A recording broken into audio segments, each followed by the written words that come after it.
Electric or induction range.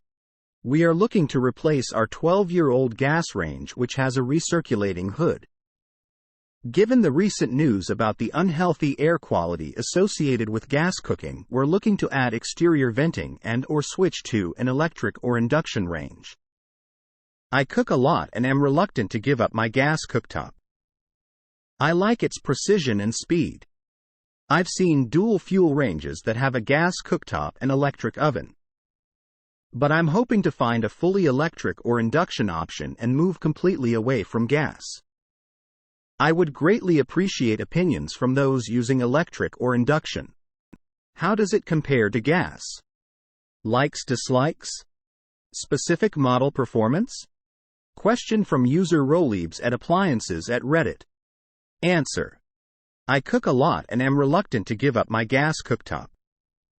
I like its precision and speed. Induction is way faster and more precision, FYI. You can find plenty of YouTube videos comparing gas versus induction. The induction is always able to boil water in about half the time as a gas burner on full blast. I'm convinced all the negative connotations that induction has are purposely spread by the gas industry because induction is literally better in just about every way. Answer from user Boiler at Appliances at Reddit.